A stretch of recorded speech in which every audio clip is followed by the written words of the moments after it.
All right, now that we have our textures exported out from Substance Painter, we can now bring them back into Maya, connect them up to our model, and do some nice renders. So to start with this, we just need to assign a new material or use an existing material to your model. In this case, I'm going to, let's just check to see what we have first. So I'm just going to right click and hold and go down to existing materials. And I don't really have anything. I have the Ingon material that I made, and then I have the standard surface 1, which is the default material, and I don't want to use the default material. I want to create a new material. So instead of using any of these three, I'm going to go up to assign new material, or sorry, we can go to assign favorite material, which is even easier, and just do the one on the top. In most situations, you're only using this one, standard surface. This is going to be the, in most circumstances, this is going to be the material you use for just about everything, whether it's metal, glass, water. This is the go-to material. So just ignore for now that all of these other materials are here, and just use standard surface. This is literally, with the exception of surface shader, this is the only material that I ever use. And when you're just starting out, I think it's the only material you should use. Now, surface shader is good because surface shader can just give you a solid color background with no shading or a gradient. So I do use surface shader in some situations, and it's unfortunate that they sound so much similar, like standard surface and surface shader. But only use surface shader if you just want a color, right? You don't want any shininess or roughness or bumpiness. If you just want a flat color, then you can use surface shader. In all other circumstances, you're going to be using standard surface for most things. So I'm just going to click standard surface, and that will assign a new material to our object. It's important to name this material. So I'm going to go ahead and just call this NES underscore matte. I like to put matte at the end because then I know it's a material. The way Maya works is you can't have any objects that are the same name, right? And if I just name this like NES controller, at some point I'll probably just name my model NES controller, and there'll be a conflict. So no matter what it is, you should put like a tag at the end kind of telling you what kind of node that is, right? In this case, it's a material node. So I'm just going to put NES underscore matte. Now, to start connecting up our images, our texture maps, I think it's important that you bring up the Hypershade and learn how to use and navigate the Hypershade. So we're going to do that next. And the Hypershade is this little shader ball right up here. It should also be able to be found in Windows rendering editors Hypershade. So it's also found there. But it's this little shader ball right here. When you open that up, it's going to look like this. It may look a bit complicated at first, but it's pretty straightforward. Over here is your attribute editor. So this is basically all the same stuff you have here. This is like a little preview window. You can sort of navigate around this just like you can your viewport. You can also select different models to look at your texture on. Up here is all your material nodes. So here you can see my Ingon matte there, and then my NES material there. And then over here on the left is just all of our rendering nodes. So I may be going in here. There's surface shader. Standard surface is also somewhere in here. And then we have a bunch of buttons up here. For now, these are really the only ones we want to worry about. This is show inputs. This is show outputs, and this is showing both inputs and outputs. So this will make sense here in a second, right? So let's start showing how to do this without the Hypershade, and then I'll show you how to do this with the Hypershade. So You can assign materials without using the hypershade, and that is done by coming over to the input that you want your image to go into. So in this situation, we're going to start with our base color. So I'm going to come to base and color, and I'm going to come over here to the right and click on this checker icon. And this will create this window, create render node. And we're going to use file. So we're just going to do a file node. And then that will load up this file node. There's a few settings here I want to talk about, but for the most case, all we have to do now is to plug in our image, right? So I'm going to go to my desktop where my controller project is and look for base color. There's my base color and click open. And then in order to see this image on my model, I need to hit 6 on my keyboard, which will toggle textures on, or this little button right here, which will also toggle my textures on. Right, and then I see the color of my model. Now, there's a few little things I want to talk about here in this file node. The first one being this filter type. So you have some options here, and I just want to explain my choices when I'm changing this. Maya blurs your textures, blurs your images, and this is a good thing. You want them to blur your images when you're doing an animation, because a lot of times what can happen if you don't blur your images a little bit and they're moving or they're animating, the texture or the sort of graphics will flicker a little bit because they're super high resolution.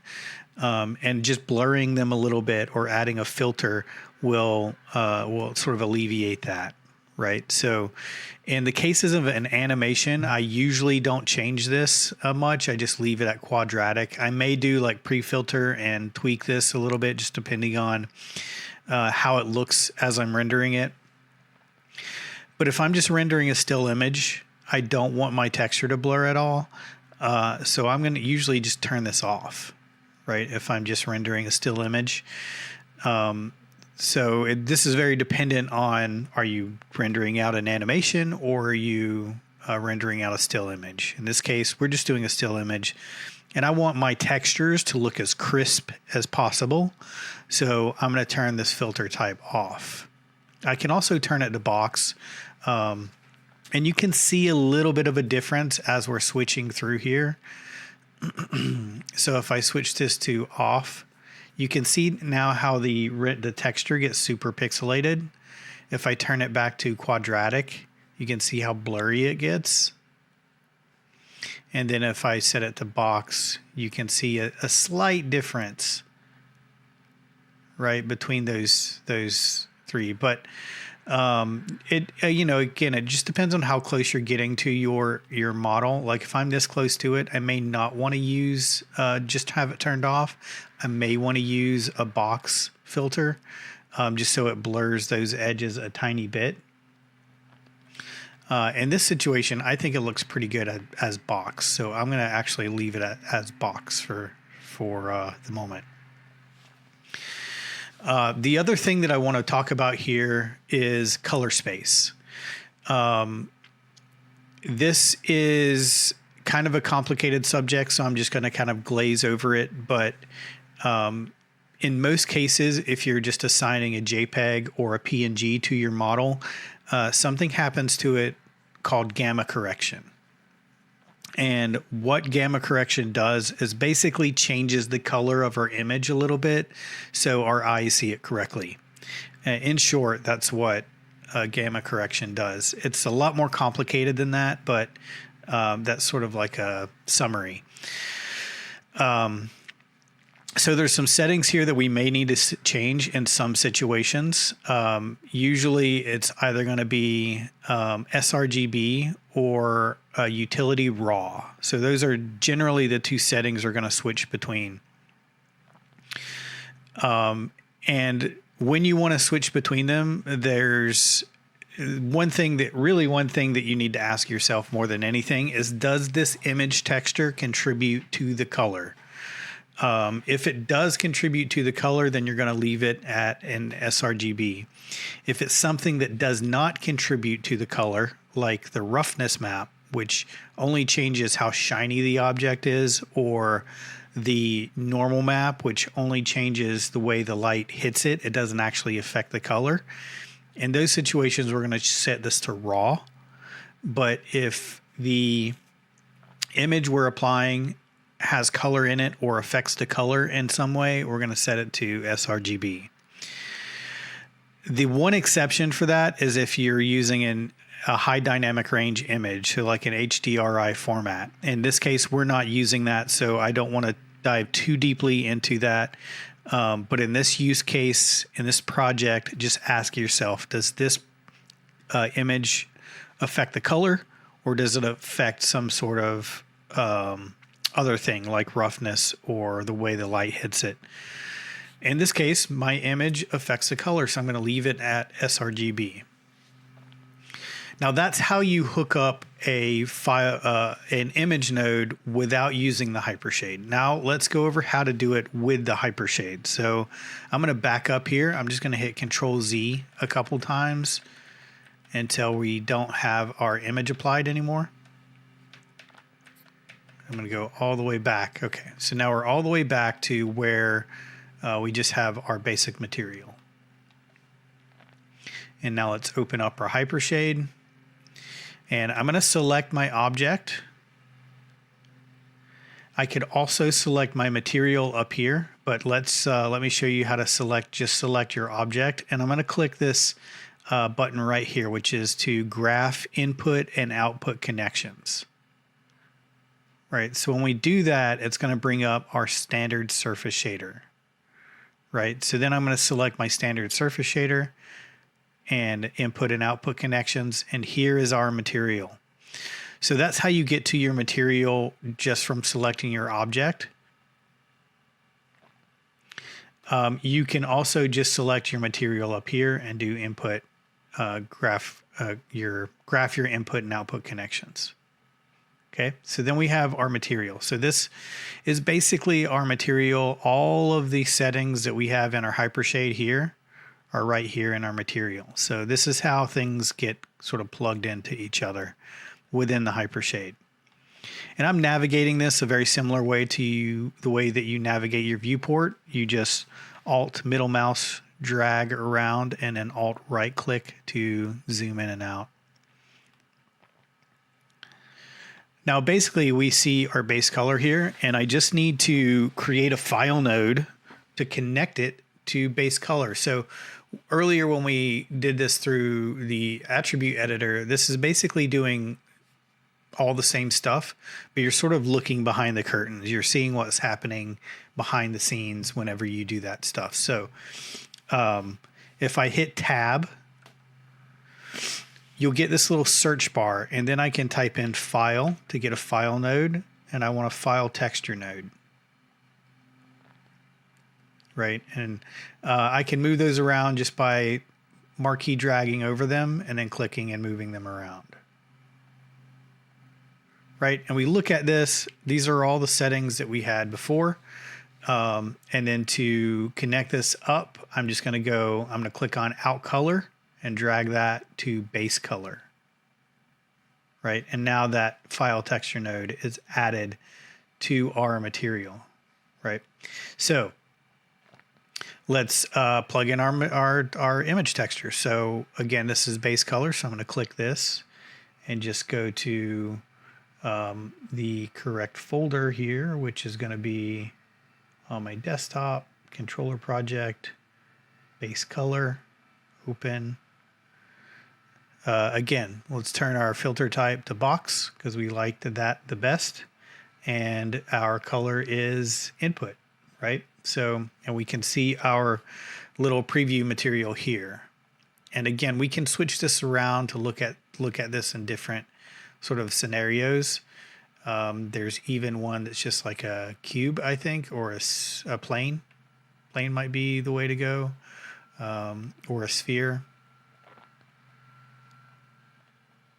Right, but we have other objects to connect up here. So let's move forward.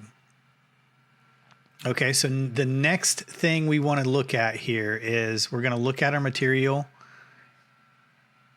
over here, and we can bring our material back up. Right now we're just looking at the file node, or no, this is the material, excuse me. And each one of our images that we baked out or exported out of Substance Painter corresponds with some setting in here, right? So if you did happen to have a metalness map, you're going to plug that in here. In this case, we don't have that, so we're going to jump down to the roughness map. And that is the next image that we're going to plug in here. Now I'm going to do this one in the attribute editor, but I'm going to leave my hypershade up just so you can see what's happening as I'm doing this in the attribute editor. So I'm going to click roughness and click this little node over here, which will bring up this create render node, and I'm going to do file. And you can see that that automatically just pops in a file node there. And I want to bring up a point here that's a little bit different, and that Maya just automatically did something here that's going to sort of affect my model more than I want it to. And that is that it plugged in my specular roughness to my out alpha, which is transparency. So for some reason it does this, and the reason it's doing this is because your roughness is just a grayscale image. It's just black to white, right? It's just a 0 to 1 value. There is no color to it. So Maya by default thinks that that's going to be in your alpha channel, because your alpha channel is just a black and white image of your transparency. And let me just show you what happens whenever we leave it like that. So let's go ahead and select our map. And I didn't set my project, so that's why it's taking me back out to my my default project every time. So let's go ahead and do that after we connect this up. So I'm going to go to roughness. So we want a roughness map. Click open, and I'm going to go ahead real quick and just set my project. So set project. And now we should go to the right directory whenever we do that file node. Okay, so in this situation, again, I'm going to change my filter type to box. And in this situation, this node does not contribute to color, right? So we're only looking at a 0 to 1 value that affects how shiny the object is, basically. So I don't want this to be set to sRGB, because what happens is, again, when we're looking at images and we're looking at the color, something happens called gamma correction, and gamma correction will change colors a little bit. Because this is just a 0 to 1 value, I don't want those colors to change, right? I want them to stay the same. So I'm going to set this to utility raw. And we shouldn't see much of a difference here, right? We do see a little bit of a roughness now, right? We can see the difference in shininess, which is kind of cool to see, right? Let me turn off my wireframe, right? So we can see the roughness map now. You can really see it on the sticker there. See how the sticker looks really shiny? And this looks really rough. So that's cool. Now, what's going to happen in some situations is that your model will kind of go transparent, especially in your render. And that's, again, because Maya plugged this into out alpha. I don't want that. So instead, what I'm going to do is click this guy to just expand my color. And I'm just going to switch this to one of my color channels. I can't do out color because this is what's known as a float value. It's just a 0 to 1 value. Whereas your out color, like our color here, is what's known as a vector value. So it's red, green, and blue, or RGB. So if you notice that your model going slightly transparent, just take a look at all your nodes and make sure that you don't have anything plugged into the out alpha. And we just want to plug that into one of our color nodes. Again, it's black and white, so it doesn't matter which one, but we want that plugged into one of our color nodes. There may be a workaround that I don't know. Honestly, this is just the way that I've seen things happen, and I go in and I change them. Okay, so we have our color and our specular set up. The next thing we want to look at here is if I did have a emissive map, I would plug that into emission here. If I had a metalness map, I would plug that into metalness. Transmission is going to be like if you have glass or anything that's transparent, you plug that into transmission. But that's basically it. You know, that's just a simple rundown. You're almost always going to have a color, a base color, and a specular roughness, or just a regular roughness map, right? Specular roughness. You're almost always going to have those two image textures. The other ones sort of depend on what your model is or what you have it textured like. So the other ones that we have here is, if we're looking in our directory here, we have a height map and we have a normal map. Now, in most cases, you're only going to use one or the other. And if we look at our height map, we see some details there. And if we look at our normal map, we see some details there as well. So in most cases, we're going to just use one or the other. I'm going to show you how to just use one, and then I'm going to show you how to just use both, or how you can use both, right? So if we just want to use our normal map or our bump map, what we're going to do is come to our material node. And I want to take special note of this point because it's kind of called two different things. Here in your Hypershade, it's called normal camera. And then in your material, it's going to be found under geometry and bump mapping. So it's a bit weird because it's named something different here than it is over here. But just know that geometry, bump mapping is the same as your normal camera. So if I go ahead and go to bump mapping, what's going to happen is going to create and I just do file. What's going to happen is it's going to create a bump 2D node. And this isn't the bump 2D node I want to use in this situation. And it's going to create a file node. So it creates the file node just like it does up here. But it puts this node in between, which is a node that we need under normal situations. But because I'm using the Arnold renderer and I want to plug both the normal and the height map in, I need a different node for this one. So I'm just going to select all of those and delete them. Hit my delete key. So now let's look at the other way to do this. So what I want here instead of that bump 2D node is I'm going to just type in normal. Right. And what I want is the AI normal map. This is Arnold's, the Arnold renderer's own specific normal map node. So I'm going to click that and we get this AI normal map. I'm going to plug the out value here into the normal camera, just like that. And then with this map, we don't necessarily need a file node in the same way. It's a little bit different. So let me kind of go over that. So our input is where we're going to plug in our height map, right? So let's go ahead and do that. So I'm going to click the, we can click this, or we can come over here and just tap tab file, and we're going to do a file texture node.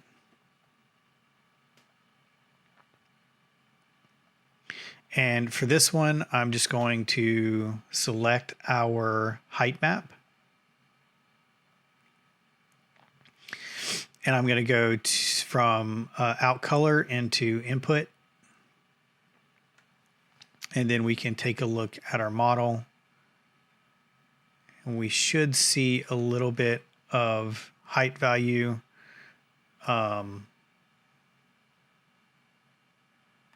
It will become more apparent. We may have to adjust it a little bit when we do our render, but we should see it a little bit here. If I want to increase that, I can come over here and just do strength and increase this way up to like 5. And that will make our height map even more apparent. We don't really see much of a difference here, so I'm just going to put that back down to 1.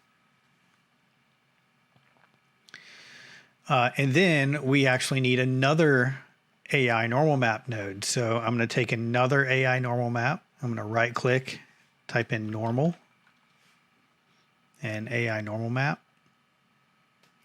And this one, the out value, I'm going to plug into normal. And then we're going to create another file node.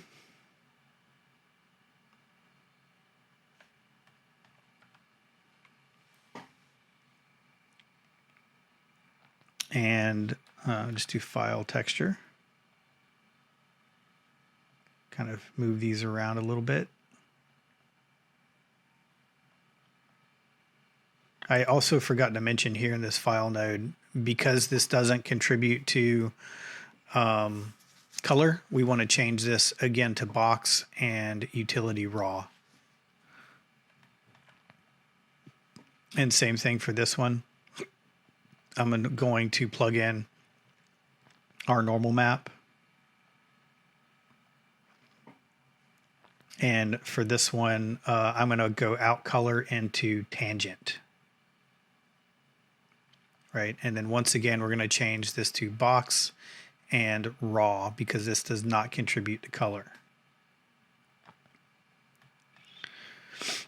Okay. And then we have our material all connected, or should be. We may have to do some adjusting, but that for the most part is all of our 4 texture files connected to our material correctly. Now we just need to do some rendering and some adjusting. So I'm going to close my Hypershade and let's just take a look at the model. The model still looks pretty much the same. Let's set up a little render scene now, or a little lighting setup. So I'm going to turn my grid off like that. I'm going to create just a regular old plane. And you can leave the default material on this, or you can add a new material to it. I'm just going to leave the default material on it for now and just sort of place that below our controller. And the next thing I like to do is a couple camera settings. So I'm going to click on my camera here. This is just my perspective view that I'm in. And I'm going to click on my camera settings here, and this will take me to the attribute editor. I want to change my focal length to 50. 50 is a little bit more like what the human eye sees. So that's a focal length that I like to work within a lot of times. So you can see that that sort of changes the perspective distortion of your camera. And then I want to go in and I want to turn on what's called the resolution gate. So that's this little toggle right here. And basically what this will show me is like what actually is getting rendered, right? So if I have this turned off, and like in this situation, and say I want to frame up my render like this, and I click render expecting this exact same thing to be output, right? I'm not going to get that. What I'm going to get instead is only this. Right, so the bottom of our controller there is going to be cut off, even though if I have that off, we're still in the frame.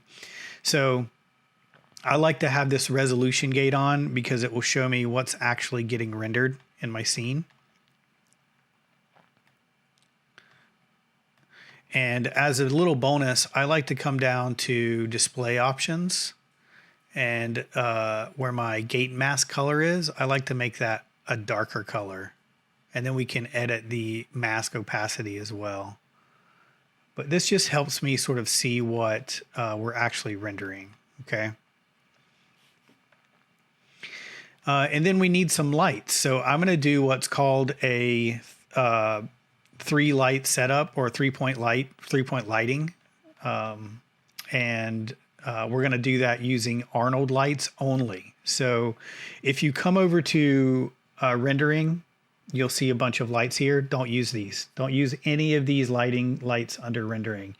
Especially don't use the ambient light. The ambient light does something a bit weird to your geometry. It just flattens the color. Never use the ambient light unless you really understand what the ambient light does. But in most situations, if we're rendering in Arnold, which we are, I'm not using any of these. I want to come to Arnold, and I only want to use Arnold lights. And in this situation, I'm only going to use Arnold area lights. So let's go ahead and create one area light here. And the way this works is this little line sticking out of our light. This is the direction of the light, right? So if we increase the size and we put this like somewhere like right here, right? You're going to put a light in your scene, and then we can do a test render, right? Just to see what that light looks like. And you can do a test render with Arnold just by clicking on this little A icon in your viewport, and that will render right here in your viewport.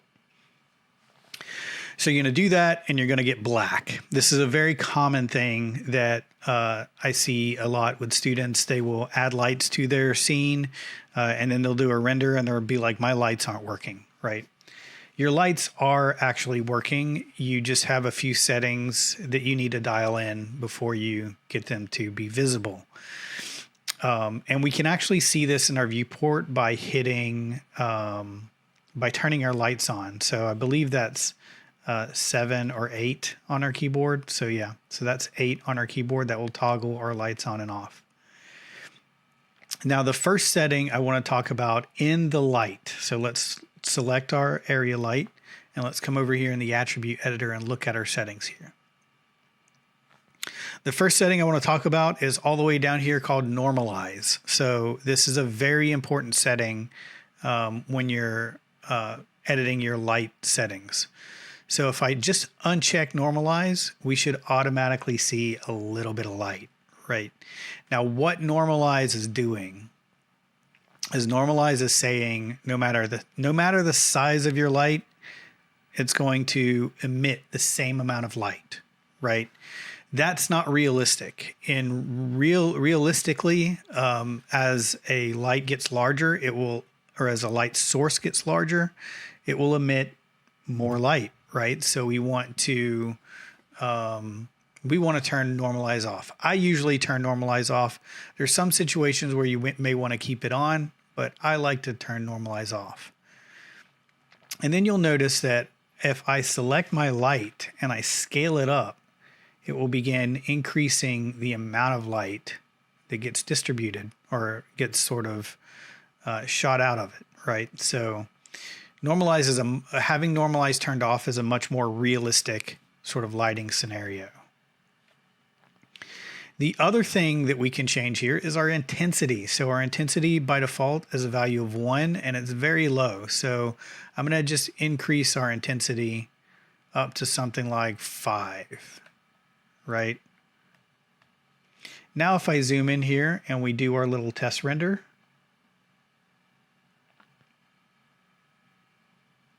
right? Now we actually see our model being rendered out. And we can turn that on and off just like that. Now I'm going to go over CPU settings next, but first let's create a couple more lights and let's change our colors a little bit. So let's do a 3-point lighting scenario. So the way 3-point lighting is you have what's called a key light. This is the light where you're getting most of your light source is coming from, is your key light. So I'm actually going to change this to key. I'm going to just come up here to my name of this and type in key underscore. So now it's just key AI area light. I'm going to add some color to this. So I'm going to click this and I'm just going to add a tiny bit, a tiny bit. I just want to emphasize this because a lot of people will just make their color something like that. And that looks very, very stylized, not something that we're going for here. So I just want to add a tiny bit of light. And in this case, I'm going to do like a little bit of an orange hue. And a very tiny bit of light. Now, a few other settings here, which is important, is our light shape. So I can change this from a quad to a disc. And spread. So spread is basically going to change the fall off of our light. So as I decrease the spread, we're not going to see much here in our viewport, but let me do our preview render. And I'm actually going to do something really quick here that I will explain. And I'm going to switch my renderer from CPU to GPU. And I'll explain what that does here in a little bit. And let's do our preview render. Now, when you switch to GPU, it will take a couple seconds to kick in, to sort of warm up your GPU. But once that happens, it will render really quickly.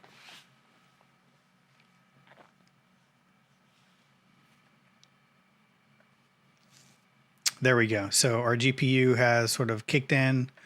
So now it's rendering fairly quickly. Now let's select our light and let's decrease the spread. So as we decrease the spread, we see that we get much more of like a spotlight thing happening, which is really cool, right? We get more intense shadows. I'm going to lower my intensity now to something like that. Okay. So the next light that I want to create is what's called a fill light. So again, this is a 3-point lighting scenario. So a fill light is just going to be a light that sort of fills the entire scene with light. So I'm going to just create a directional, or not a directional, but an area light. And I'm just going to sort of angle that a little bit like that. Move that over here. Again, I want to turn normalize off. I want to keep the spread way up. I'm going to put this guy really high so it just sort of spreads light throughout my entire scene. And maybe we can change the color on this one a little bit too. So since I did warm on the other light, I'm going to do kind of a cool color over here. Again, just a tiny bit of coolness is all you need. And let's change the light name. So I'm just going to change this one to fill underscore so we know what it is. It may be a better idea to actually change them in the outliner.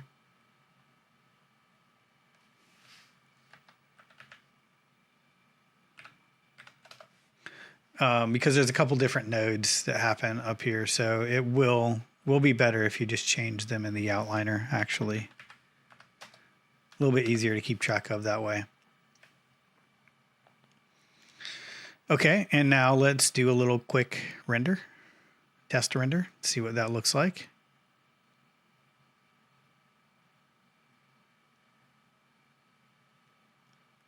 Looks pretty good. We could increase it more for sure. We can come in and increase the intensity even more on that light. And then the next light is what's called a rim light or a highlight. And basically what that's going to do is just give us a little highlight on the sort of outside of our object. So this one's going to be very intense, but it's going to be kind of back here, low down, where I just want this to kind of cast light on the outside edge of things. And this one's going to be normalize off, and this one's going to be very intense. So I'm going to go ahead and increase that intensity. And let's sort of tweak this as we're in our render view or render preview here. And we can see that highlight right there on this surface, right? So if I increase this above 10, something like 50, we'll see that that increases even more. So that's a rim light. So the only purpose for the rim light is to create this sort of rim highlight that we have. I think 50 is a bit intense. I'm going to cut it in half to 25. And I'm actually going to increase the intensity of our key light, which I mistakenly changed to fill. So let me go ahead and switch that back to key. And then I'm going to switch this one to rim. And so let's go in and tweak our intensity on our key light up a little bit and maybe decrease our spread.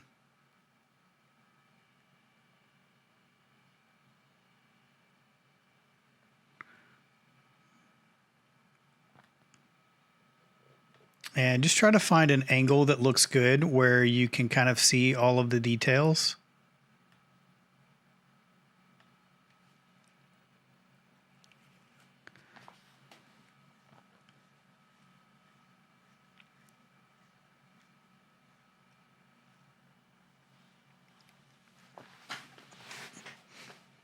You know, something like that. And let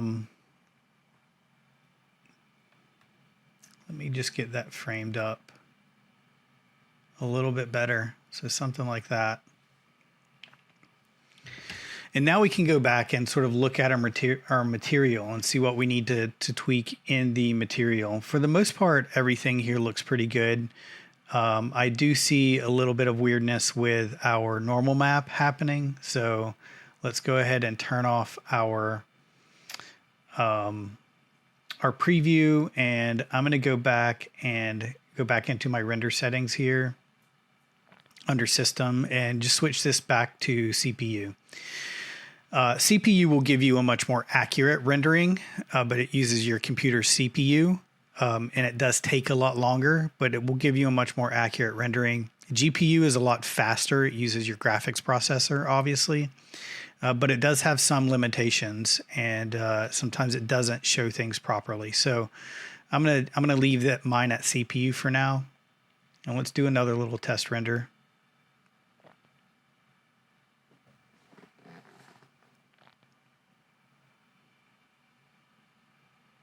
Right, so that looks pretty good, but my normal map still doesn't look quite right. So let's first go in and look at some render settings.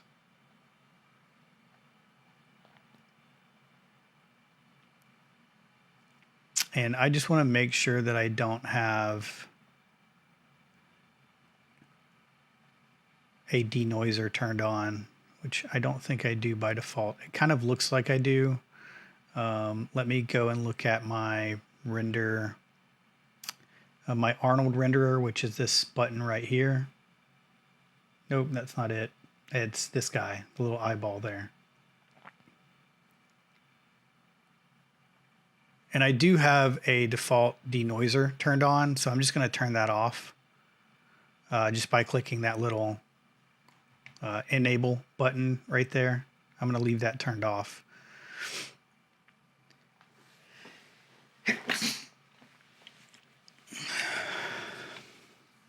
Okay, so I kind of think that maybe I have my normal map hooked up wrong. So let's go in to the Hypershade. And I'm going to look at some stuff here. And this happens from time to time. I'm really not trying to confuse you, but I think it's important that you see that there is sort of a way things happen. And sometimes your normals just get plugged in wrong. So I'm going to try, instead of plugging this one into tangent, I'm just going to unplug it and plug it into normal and see if that fixes my issue. And instead of closing my Hypershade, I'll probably need it again. So I'm just going to kind of move it off to the side here.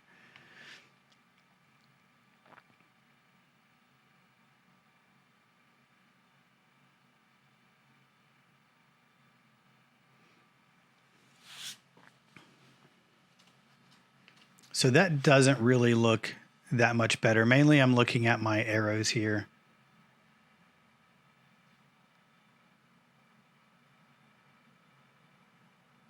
So let's quit that and let's try something a little bit different.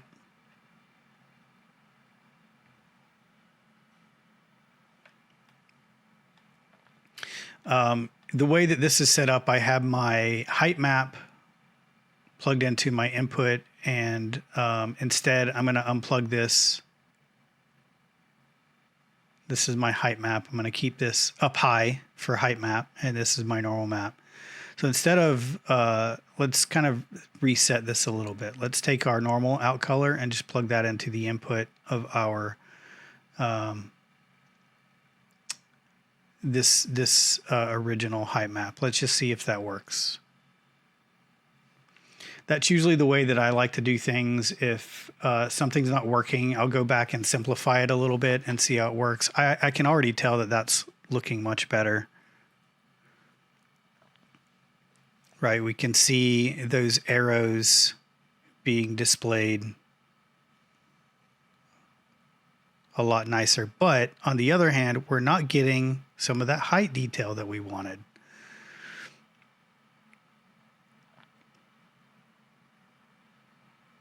Right, so let's cancel that and let's see if we can now plug in our height map. Let's bring our Hypershade back up. And let's take this one and go into input again. And I'm going to turn off tangent space.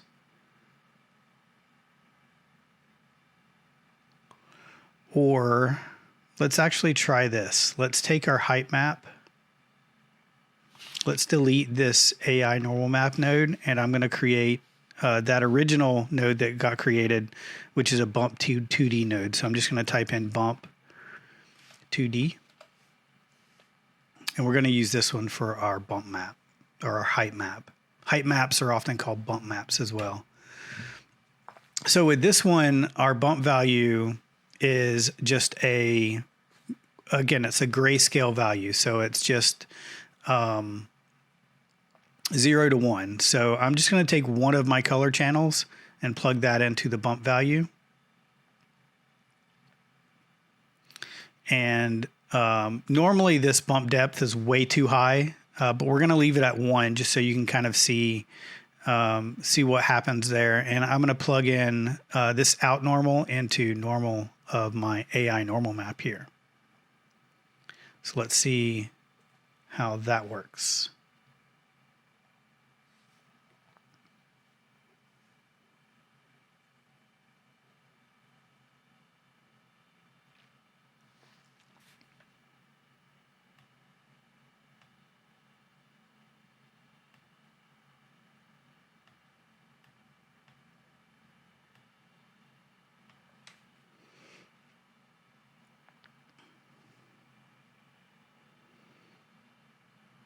It looks pretty good. I think that's working now. We do see a little bit of bumping that's happening. I do want to stress, though, that oftentimes your bump value here is way too high. And I think a value of like 0.02 is a much better bump value.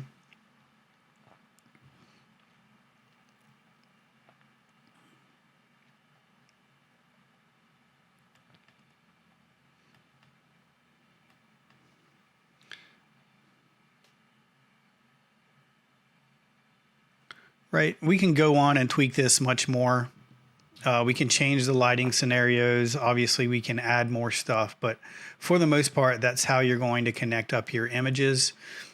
And again, I think it's important that you see that sometimes you have to go in and tweak things. You have to go and tweak settings, right? So we can click this now. And let's go to our material, and we can still tweak quite a bit of this, right? So if I wanted my model to look like metal, and this is basically what a metalness map would do, I increase that, right? And if I render this now, my model is going to have a much more metallic look to it. So you can see how your metalness map would affect your model. Right, in this situation, I don't have any metalness, so I'm going to turn that off. Lots of other settings that we could change here. I will cover these in a future period, future class. So feel free to look into the material and kind of see how things work. But for the most part, that's all you really need to hook up and set up. You may want to tweak some settings a little bit, but for the most part, that is plugging in your materials. Now let's talk about render settings really quick and do a final couple renders. So I'm going to open up render settings and just do a brief rundown of what all these render settings are. So the first one here being EXR.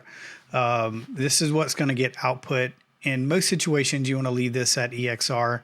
In ours, we're going to output things a little bit differently, so I'm not super worried about this. But this may be something you want to change in the future. This frame animation extension is very important when you're doing animations, right? So in our situation, we're just doing a single frame, so we don't need to worry about it. But if you are doing an animation, make sure that you're doing name_number.extension. So this will just spit out your individual frames in a format that's easy to read in other applications. So if you are rendering an animation, make sure you're using this one. But in our situation, we're just using a single frame. This is your resolution. Now, I want you guys to be rendering at least HD 1080, right? So that's sort of like the minimum resolution that you should be rendering out at. So I'm going to set that, and this just changes the resolution of your image, the size of your image, if you will. Next, I'm going to go to the Arnold renderer and just briefly go over these settings. This is basically your sample. So this is how many times your renderer will look at your scene and refine it for the most part. And this is how often it looks at the individual aspects of your scene, like the diffuse, which is color, the specularity, the shininess, the transparency or transmission, subsurface scattering, or indirect, right? So this is how many times the renderer will look at those individual things and refine them. So if you have like graininess in your render, you can increase these. In most situations, if you just increase your camera AAs is a multiplier of these. So if I increase camera AAs, it will also increase all of these. So for example, my current samples is set to 9. If I increase this to 5, now we're going all the way up to 25. So it doesn't just add more samples, right? It multiplies all the other ones. 5 is kind of high. I think that you're probably going to be okay for this project, just rendering at the default settings of 3. But if you notice a lot of graininess in your image and you want to increase that, just increase your camera AAs. Don't increase them too much. In fact, I wouldn't go over 5 or 6 because then you're just looking at a ridiculously long render time. Now this will change when you're switching from CPU to GPU. If we switch to GPU, a lot of this stuff gets grayed out. So the only thing we're going to be editing is our camera AAs. And when you're rendering with GPU, your camera AAs can be much higher. So when you're doing your GPU render, your camera AAs can be up to like 25, 50 to get better quality. But in this situation, I'm just going to render with CPU to keep it simple and leave this at 3s. Again, I'll go over a lot of this other stuff in more depth in other classes, but for the most part, this is just a very simple method for rendering outer scene. And then finally, instead of rendering in our viewport now, I'm going to render in a render window. So I'm going to click the little eyeball in our Arnold tab to bring open our render window. And then I'm not going to click the play button. Let me show you the difference here between the play button and this little refresh render button. So if I click the play button, it will start to render, but as I rotate around the scene, it will restart the render every time we rotate around the scene. And I don't want it to do that. Let me zoom out so we can see the whole render here. Whereas if I just hit stop there and I just hit the refresh button, that will just render our camera at its current spot. So if I move my scene around, the render doesn't change, right? And I can click refresh again, and that will refresh it again. So that's the difference between the play button. The play button's an interactive render preview, and this will just refresh the render.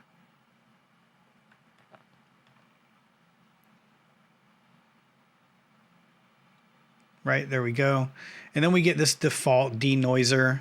This will attempt to get rid of some of the grain. I would suggest keeping it turned off as you're tweaking your settings, but then when you get ready to do your final render, you can turn that on, and that will attempt to just denoise your entire scene.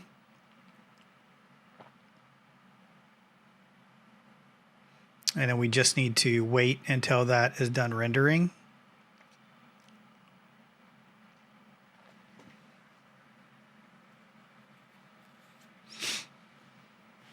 Again, depending on your render settings, this could take a various amount of time.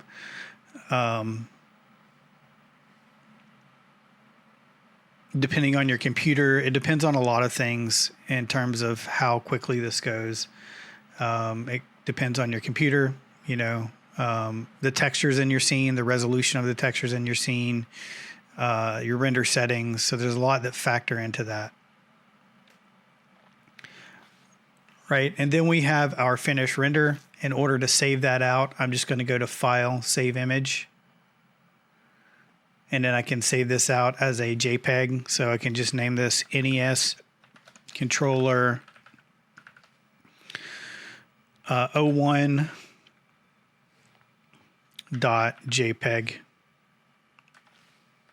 Let me put my name in front of it because I want you to name your files when you turn them in.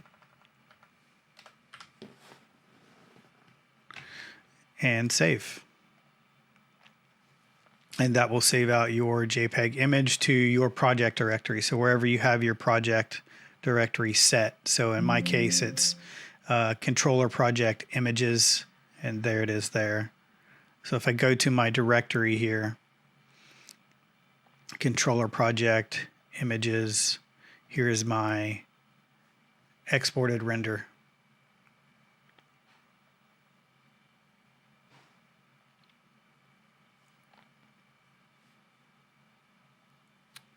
So that is how you connect up your images from Substance Painter.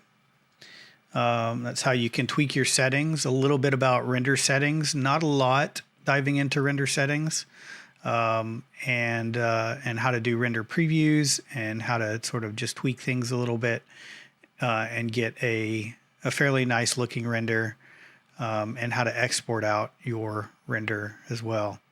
Sometimes you may like the look of it better without your denoiser on too, and this is a post process. So you can actually turn this on or off after the render. You can see what it does too. So like with it off, we see a lot of graininess or a lot of pixelization. So if we turn that on, it will attempt to get rid of all of that. And that's why I think that you're fine with just the default render settings, because this denoiser here does a pretty good job of smoothing things out. All right, and I know that was a lot, but that is the basics for how you bring your images back into Maya, how to set up a lighting setup, and how to do some very basic renders in Maya.